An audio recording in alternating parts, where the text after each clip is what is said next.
I don't know. I've actually never listened to a podcast in my entire life. I guess the podcast was my idea, technically. It was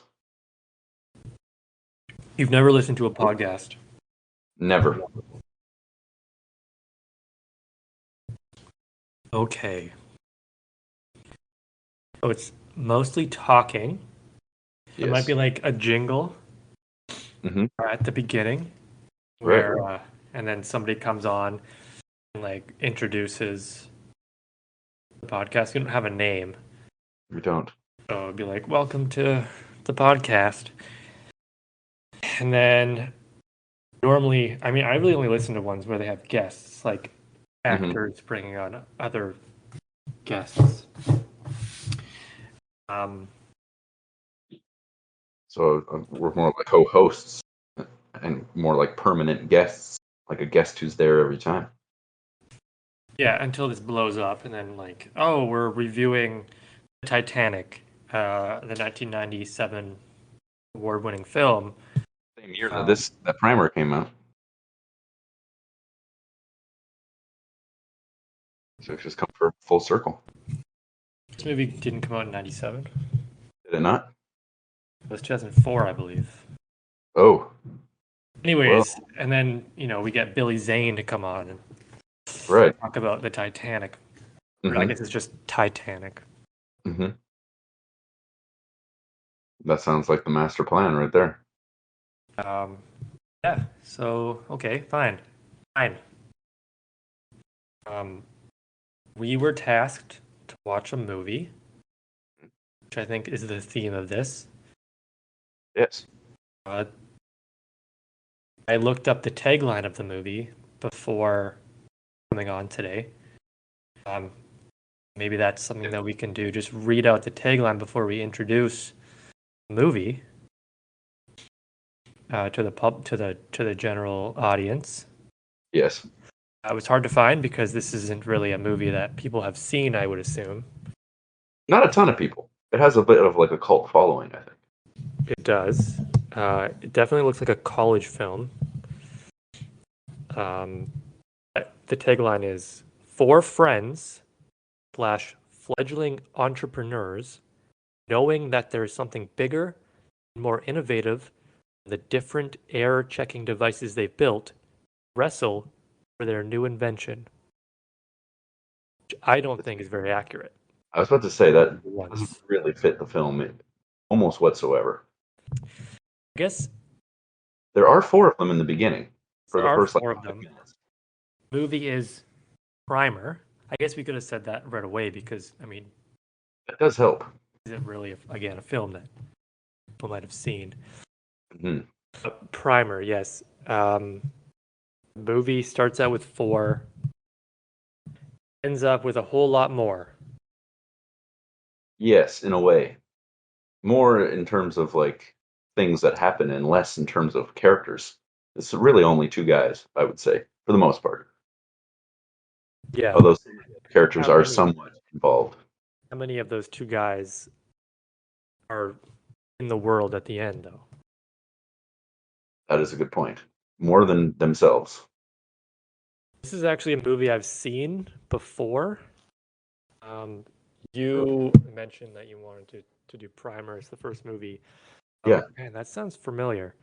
So I looked it up. I'm like, I don't think I've seen it, but it definitely seems like it has familiar tones to it. And then I put it on YouTube Yeah. because that's the only place that it was on. And I'm like, yep, definitely seen this movie. Oh. But it was a while ago, and I remember the time not knowing what was going on, and I still didn't know what was going on. So Yeah. It's one of those films that you like. I think it's pretty well known. It's worth more than one watch. I think that was sort of the director's intention. Keep going back to it. yeah. So I don't know how you want to talk about it. Well, um, when I went into it, I sort of knew that it was a film that you had to pay really good attention, try to understand what was going on. And I think in the first 10 minutes, there was so much talking going on. And I would say a good 80 to 90% of it was not at all pertinent to the ultimate understanding of the film. It was just like a bunch of jargon that really didn't matter to the plot. So I got so caught up in like, okay, they're making things and they're okay, and they have business. There's four of them, and now they want to do their own thing. Aaron and Abe, the two that ultimately make, I guess, is what you can call a time machine, although they never call it a time machine Called the box. box. But essentially, it is a time machine. And yeah, it was. I kind of went in and out of really understanding what was going on. At the first 10 minutes, I was completely lost, and then the next half an hour to 45 minutes, I had a pretty good sense of what was going on. That they were trying to go back in time and use it to make money off the stock exchange. And then something went wrong, which made sense to me that something would go wrong, and that would sort of further the plot. But it went wrong in a really complicated way. And so then at the last 20 minutes or so, because it's a pretty short film, it's only about an hour and 15 minutes. 77-minute runtime. 77 minutes. Yeah, and then the last 20 minutes or so, I was pretty lost again. I just knew that there was multiple versions of Aaron and Abe,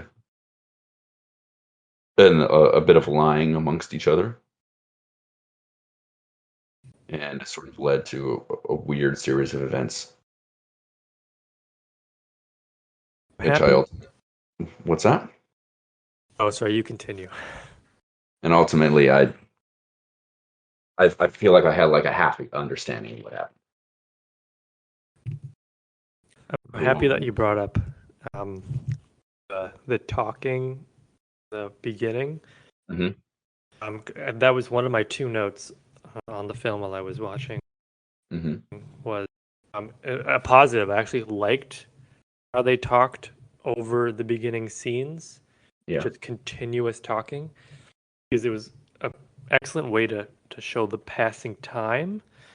So this movie could have been even worse if in the constructing of the box and figuring out time travel, Yeah. it's just drawn out.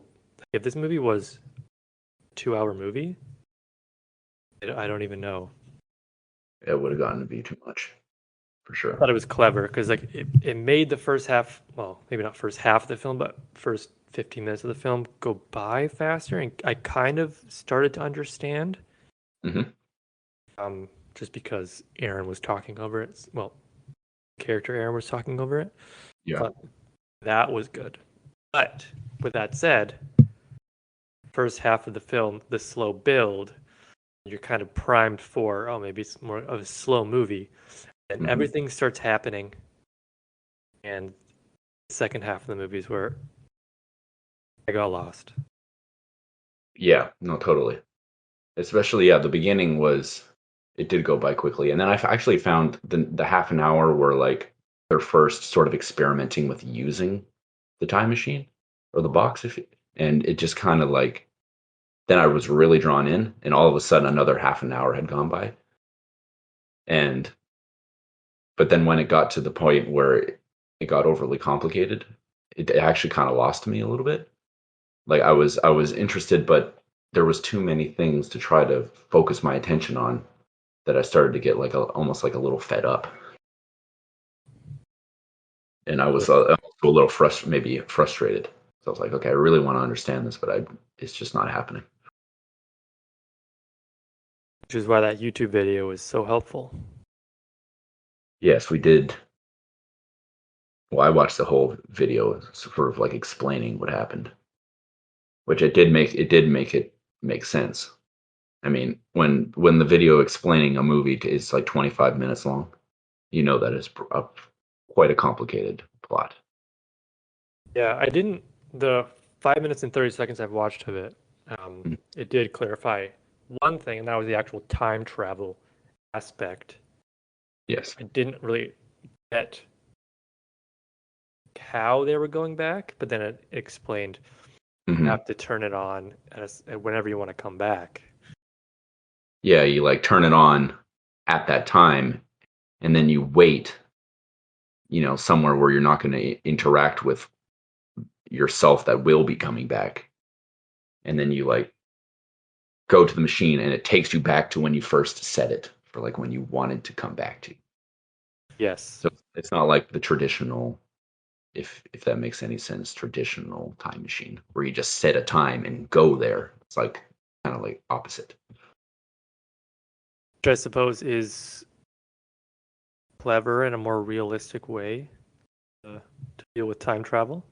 It did seem like like if it were to be a real thing, that this would be the most feasible way that it would actually work.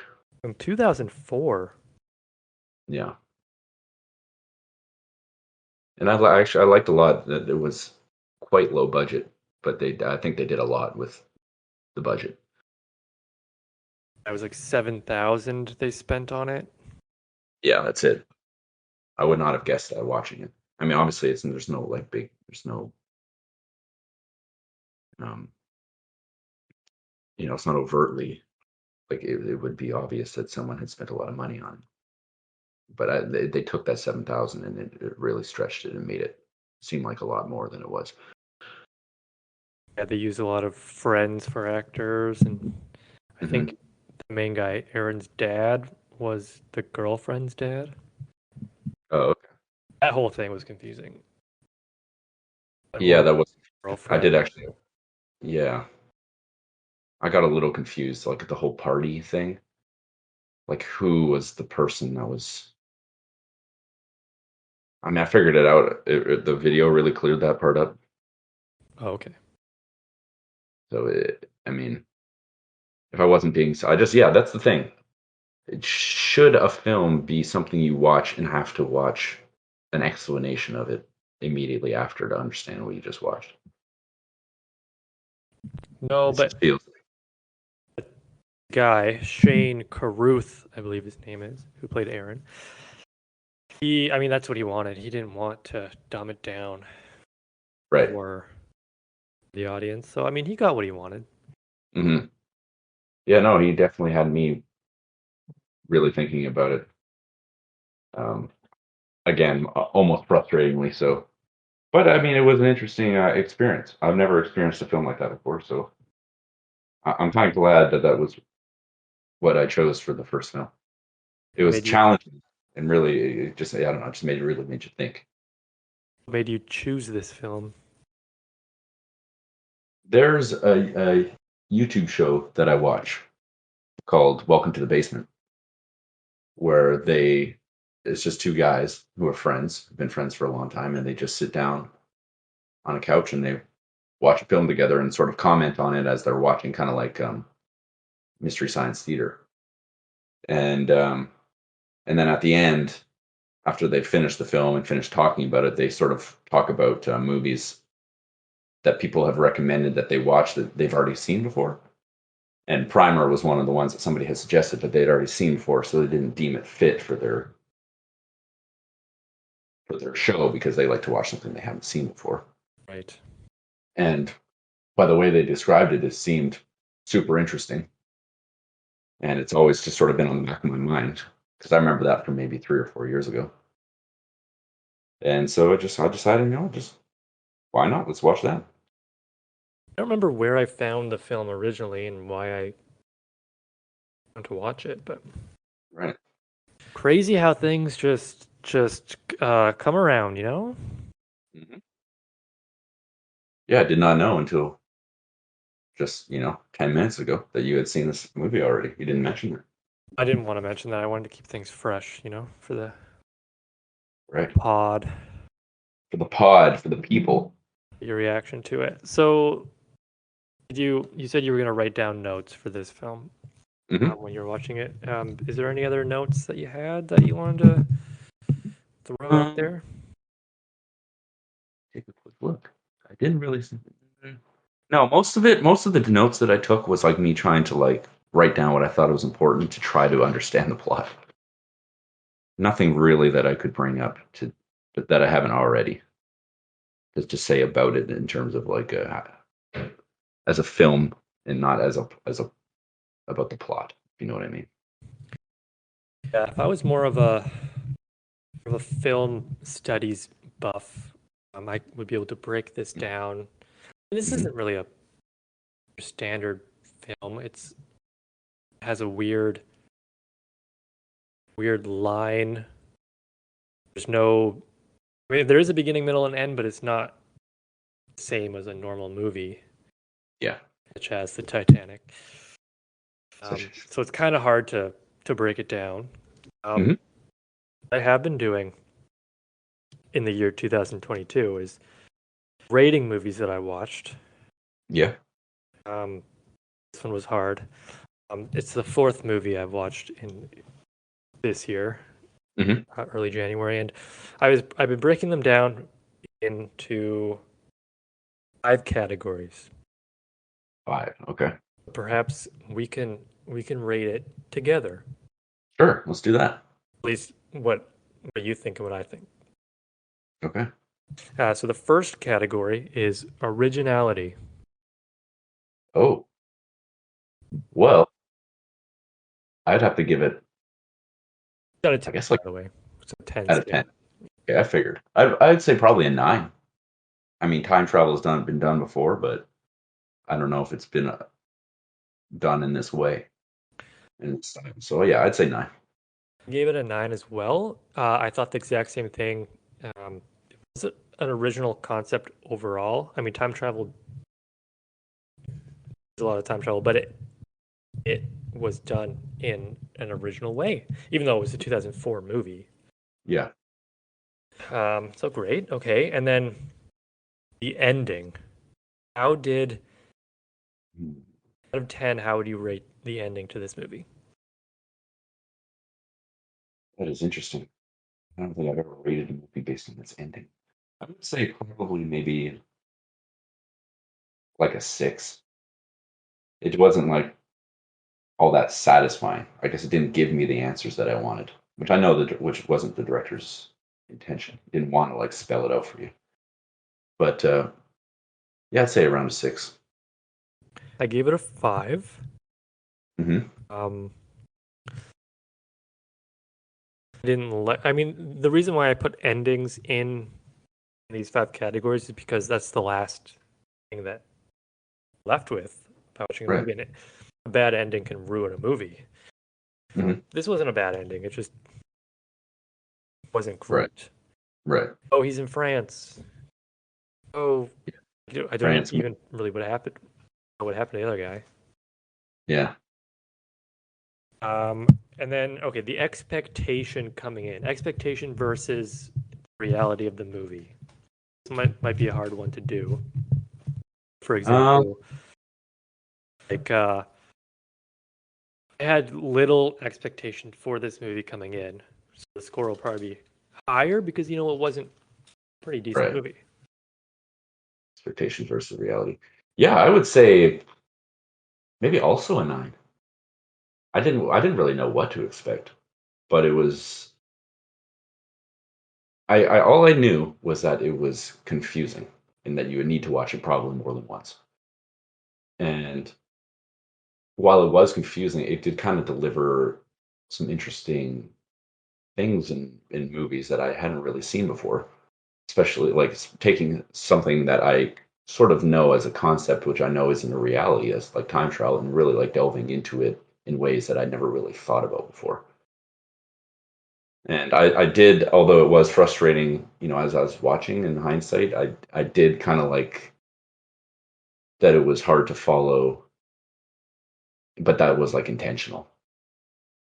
That it wasn't just so like plain and simple and just, you know, laid out all for me. Yeah, you had to really work for this one. Hmm. I gave it a 7. I mean, the same kind of thing that you were talking about. Hmm. Middle of the pack score. It could have been lower, but Yeah. um, Next category is acting.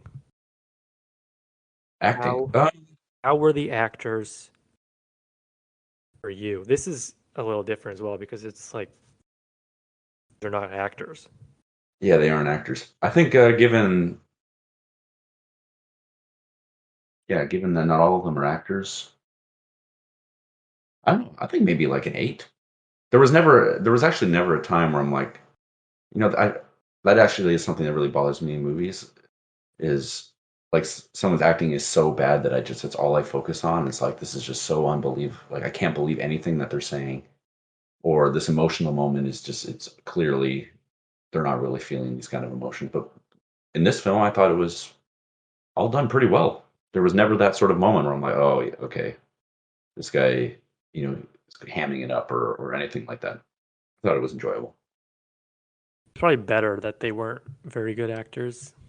Made Hmm. things a little more believable in this sci-fi time travel movie. Yeah. And then the last one is what would you rate it out of 10? Score out of 10. Well, what would you give? What did you rate the acting? Oh, sorry. I rated it a 7 7. Okay. because of what I said. Right. I would say out of 10, just a general rating, that I would give it maybe a 7.5 or an 8 or something like that. It Yeah. was I enjoyed it, and yeah, like one of my big things, the acting. I thought it was pretty great given the circumstances. I liked the concept. Um, but yeah, I guess maybe as I was watching it, just trying to follow along and focusing too much on trying to get every single detail maybe brought my experience. It changed my experience from just kind of enjoying and watching to being like studious about it. So maybe that would be something I didn't make it rated maybe a little higher. Brilliant marketing. You have to watch it at least a second time. Sure. I understand. Yeah. I gave it a 6.5 out of 10 Hmm. because you have to watch it a second time. Things are confusing. Um, Yeah. yeah, I'm happy with 77 minutes. I should That's have true. watched it sooner. I think I watched it 2 days ago, a Sunday night. What? Yeah, it's Tuesday, Sunday night. So I should have watched it maybe yesterday. But I watched so, it on just a few hours before we recorded this. oh, brilliant. Yes. So what I've been doing with those five numbers is adding them up and then dividing them by five to get an average. Okay. For the most part, the other movies I've watched, my averages have been very close to a score out of 10. Hmm. This one, no different, 6.9 out of 10. Okay. I don't know. I didn't write down what you had, but it sounds like you probably were So closer to like eight, closer to high sevens out of 10. yeah, which is right where I rated it. Yeah. So So, the inaugural episode. well, now I haven't thought much about the next movie. Yeah, you get to choose the next. I guess what we should explain that we're just sort of alternating. I chose the first one. Josh will choose the second. Guess we didn't really even introduce ourselves at all. Well, they don't need to know our stinking names, do they? We have our You, voices sound different, so yeah, that's all they need to know. Your voice sounds different to mine, and they do know that your name is Josh now. yeah. So you can go ahead and spill the beans and tell them what mine is. Your name is Jesse. Yes, I was testing you, even Good. though we've been for however long. You passed. So I have to find a movie. I think I'm gonna keep it pretty similar in theme. The Okay. kind of a sci-fi, early to mid 2000s, Cool. something that we can watch on something for no money. Right. A Because streaming that, service. yes, something that's easier. I mean, it is lucky that Primer was on YouTube because I didn't Yeah. actually check if it was on anything before I decided to choose it. Oh yeah, I'll probably just go through YouTube or not YouTube, Netflix, and Mhm. see if I can find something. Maybe. Have you seen the Heath Ledger movie about A Knight's Tale? Um, Seen that I one? think I have, Okay. Well, but that then we'll something I'll look into and let you know. okay. I really like the sci-fi theme. It sort of is a throwback to when we used to live together. Yeah, eventually we'll do horror movies you can only get at a thrift store in VHS form. Yes. But today is not that day. Today is not that day, and we can further explain that story in the next episode. Yeah, let's hope we get to episode 2. We have to figure out a name. A name would work. A name would be helpful, Just or call we it the could just call it podcast podcast. now. It'd be hard to find. Yeah, so we've reached close to half an hour, which is longer than you thought we were gonna go. It is. We barely even talked about the movie. It does feel that way, doesn't it? 27-minute movie. What can you We talk don't about? want to ruin it for people too much. You know, I don't think we did. I think you can watch it and listening to us, it really didn't ruin anything. No. So yeah, youtube.com. Um, search. I mean, you can just search Primer into Google and it comes up. Primer full movie. That's what I did on YouTube. Definitely worth a watch or two. Yeah. And, yes. And it doesn't take very long to do so. So Let's just hope this recorded. let's hope so. We'll find out. 'Cause I don't know how to turn it off. Yeah, no idea. Well, Okay, well, sure. I don't know how to. You've never listened to a podcast, so you don't know how to end things. And I listen to a podcast, but I don't know how to end things. So Well, we can do like 10 different endings and then you can just edit it to be better. Is that a thing? Or we can just, you know, that's all for now. thanks for listening. Indeed.